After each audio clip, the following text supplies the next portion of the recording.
गर्व महसूस किया मैं। आज़ादी से जब आप बाहर आओगे ना, जैसे कि बंदी गृह से आप बाहर आओगे, किसी परेशानी से, किसी पीड़ा से आप बाहर आओगे ना, आप गर्व महसूस करोगे, आपको आनंद ही आनंद होगा, बहुत खुशी होगा।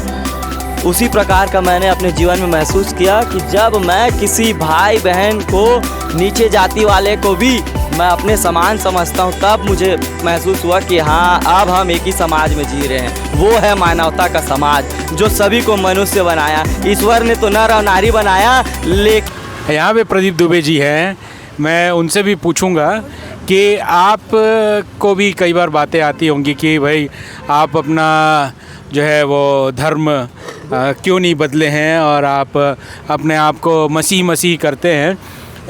इस विषय में आपसे पूछना चाहूँगा कि हैं क्या आप, क्या है ये कहानी? अब देखिए, लगातार सवाल खड़े हो रहे हैं कि प्रदीप दुबे है, चर्च जाता है, तो ये गलत कहाँ पे है? मैं लोगों से पूछ रहा हूँ जो लोग सवाल खड़ा कर रहे हैं। मैं चर्च जाता हूँ कि मैं मंदिर जाता हूँ कि मैं मस्जिद जाता हूँ कि मैं गुरुद्वारा जाता हूँ, मेरा धार्मिक आज़ादी है, मेरे को धार्मिक स्वतंत्रता है मेरे को। मैं संविधान के हिसाब से चल रहा हूँ। तुम लोगों के जैसे ऐसे नहीं हो कि कानून को हाथ में लेके किसी को मार रहा हूँ या पीट रहा हूँ, कहीं जाने के लिए रोक रहा हूँ, और आप मुझे रोक रहे हो कि ये चर्च न जाए। क्यों नहीं जाऊँ भाई? मेरी मर्ज़ी है, मैं चर्च जाऊँगा ना, मैं दुबे लिखते रहूँगा, लिखूँगा भी। जिसको आपत्ति है वो करे ना, जिस अपने घर जाती है अपने लोगों के बीच में करे आपत्ति। आज हज़ारों के संख्या में आपको मैं दिखाऊंगा जो लोग प्रभु यीशु मसीह को मानते हैं, तो क्या वो उनको जाति बदलना पड़ेगा क्या? जो जिस प्रकार से लोग मेरे ऊपर आरोप लगा रहे हैं कि भाई ये हिंदू होकर के जो है कि चर्च जाता है और ऐसे है तो कानूनी रूपी से ईसाई बन जाए, इनके कहने से बन जाऊंगा क्या? मेरे घर चला देंगे मैं ईसाई बनूंगा तो? बोलो आप लोग मेरा घर चलाओगे क्या यदि मैं ईसाई बनता हूँ तो? अभी तो मैं हिंदू हूँ, जाति से आज भी मैं दुबे हूँ, लेकिन मैं चर्च जाता हूँ, ये मेरा विश्वास है, मेरा आस्था है, इसलिए जाता हूँ। आप लोग कहोगे तो मैं अपना जात बदल देता हूँ, मेरा घर चलाना। जितने हिंदू संगठन वाले मेरे ऊपर आरोप लगा रहे हैं वो लोग। आप कहते हैं आप हिंदू हैं, हिंदू मतलब क्या, इसको समझाइए आप। देखिए, जिस प्रकार से हम लोग परंपरा जो मान रहे हैं, वैदिक परंपरा, जो लगातार हम लोग क्या करते हैं कि जैसे मेरे दादाओं ने किया, परदादाओं ने किया, परदादा भी हिंदू थे, दादा भी हिंदू थे, पहले सनातन थे, हम लोग सब सनातन थे, सनातन से हिंदू हुए, आज हिंदू बने लगभग वही 50 से 100 साल लगभग हो रहा होगा, 100, 150, 200 साल हिंदू बने। उससे पहले सनातन थे हम लोग सब, पूरे देश में जितने भारत में रहने वाले, बाकी का तो पता नहीं, वो लोग शुरू से जन्मजात से प्रभु यीशु मसीह को मानते रहे होंगे। तो जब हम लोग सनातन थे तो एक परंपरा आई, एक कल्चर आई मूर्ति पूजा करने का। उसको हमारे दादा परदादा हमारे पीढ़ी ने किया। जब हम देखे छोटेपन से, लालकपन से कि ये लोग पूजा कर रहे हैं, अर्चना कर रहे हैं, तो हम भी किए। ज़बरदस्ती किसी ने किया कि पूजा करोगे तभी आप हिंदू रहोगे? किसी ने बोला कि आप किसी पेड़ को मानोगे तो सही रहेगा?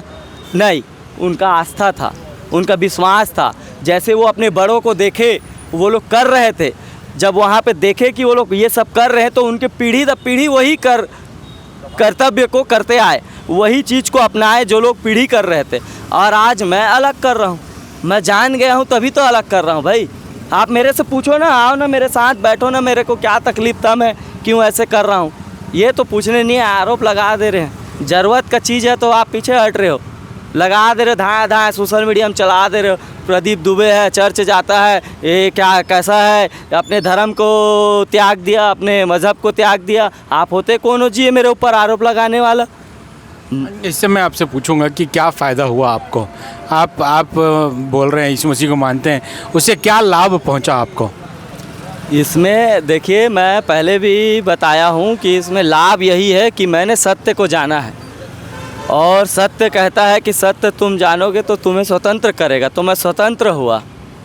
संविधान के आर्टिकल 25 के हिसाब से मैं धार्मिक स्वतंत्र भी पाया, और बाइबल में जो लिखी है उसके हिसाब से मैंने जीवन कैसे जीना है, मेरे जीवन को कैसे बदलना है, मैंने इस चीज़ को दिखा।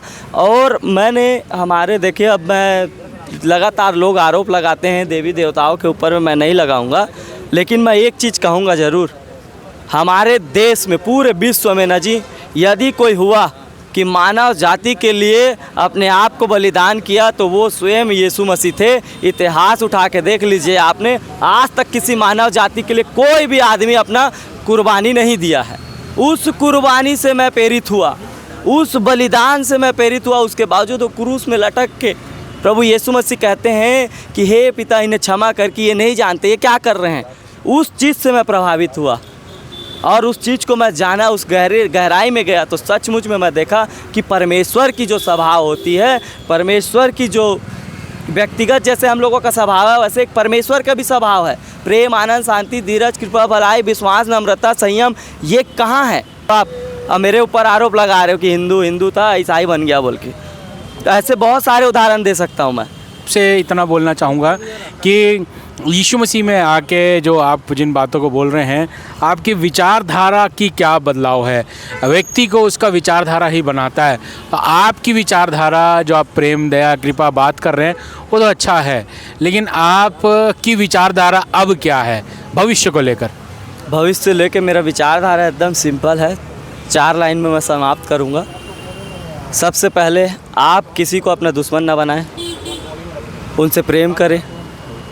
और कभी भी हमारे ब्राह्मण जात में हुआ है जी, मैं बोल रहा हूँ ना, हमारे ब्राह्मण जात में हुआ है। शुरू से हम लोग छुआछूत को ना बहुत गहराई से मानते हैं, ठीक है। और छुआछूत को मानते हैं ना जी, तो ये चीज़ को सिखाया जाता है, पर्सनली सिखाया जाता है कि आपको भैया ये इससे दूर रहना है, ये नीचे जाति का है, ये इससे दूर रहना है। ये चीज़ को मैं ना जब समझा कि सचमुच भाई, जब ईश्वर, चलो आप मानते हो कि यीशु मसीह नहीं है, ठीक है, चलो हिंदू जाति को मैं कहना चाहता हूँ यीशु मसीह नहीं है, आप मानते हो, ठीक है, ईश्वर तो है, उस ईश्वर को तो मानते होगे जिसने आप सभी को बनाया, तो इसको कैसे बना दिया जी इतना नीचे जाति का?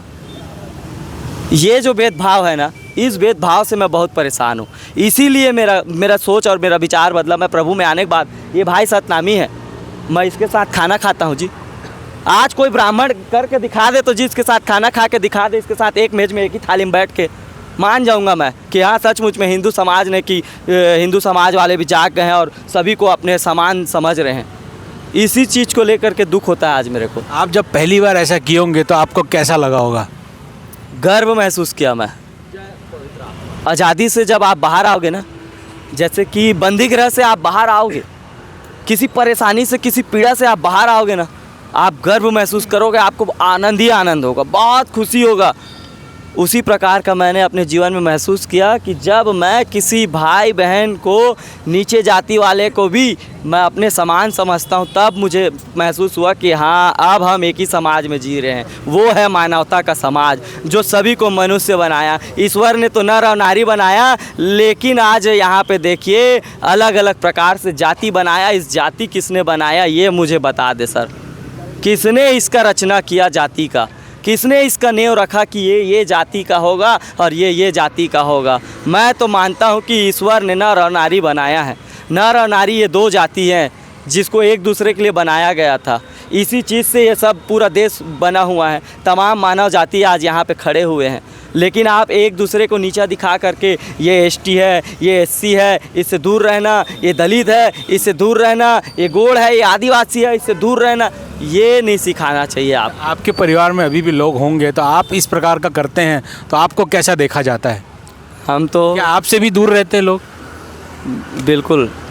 बिल्कुल मेरे पूरे ब्राह्मण परिवार में हमारे जो परिवार यीशु मसीह को मानते हैं वो एक साइड है, बाकी हमारे पूरे परिवार एक साइड है जो ब्राह्मण है। आज भी कथावाचक है हमारे ताऊ जी, है ना, आज भी कथावाचक है हमारे ताऊ जी। तो दूरी मेंटेन हो गया है। लेकिन क्या उनसे भी आप प्रेम रखते हैं? बिल्कुल, मैं बताया ना, मैं अपने दुश्मन से प्रेम रखता हूँ। मसीह यही सिखाता है कि आप अपने दुश्मन से प्रेम करो। इस चीज़ से तो प्रभावित हुआ मैं। आप देखिए हमारे देश में जितने भी ग्रंथ हैं, हमारे देश में जितने भी ग्रंथ हैं, है ना, सभी में मानवता के विषय में लिखा है, ठीक है, लेकिन फॉलो कहाँ पे करते हैं? आपको भेद बता रहा हूँ, फॉलो सिर्फ मसीहत में करते हैं। जो लोग बाइबल पढ़ रहे हैं वही लोग कर रहे हैं। आप देखेंगे हिंदू जाति में, हमारे हिंदू समाज में, जो हिंदू समाज है, जो मुल्कों का दिया हुआ, विदेशियों का दिया हुआ शब्द जिसको आज हम अपना करके गोद में लेकर के घूम रहे हिंदू हिंदू बोल करके, आप देखेंगे वहाँ पे एकता नहीं है। किसको लेकर के? समाज को लेकर के एकता नहीं है। आज यदि आप समाज को लेकर के एकता बनाते तो आज मैं मानता हूँ कि ये मेरा भाई है, ये मेरे साथ है, तो ये हिंदू हो या मुस्लिम हो या सिख हो या ईसाई हो, मेरे साथ है, मेरा भाई अच्छा है। ये आप जातिगत में बांट के जो किए हो ना, इसी वजह से भारत आज टूटते चले जा रहा है। तो आपका कहना है कि ज़्यादातर लोग अपना जो धर्मांतरण कर रहे हैं या यीशु मसीह पे आस्था कर रहे हैं या जो भी है, क्या उसका मूल विषय यही है?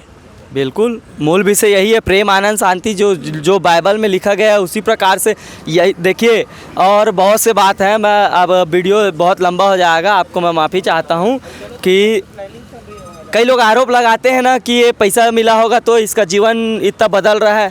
अब मैं एक बड़ी गहराई बात बता रहा हूँ। ये भाई और मैं भाई, हम दोनों बचपन के दोस्त हैं, हम दोनों एक दूसरे का जीवन देखे हैं, ठीक है।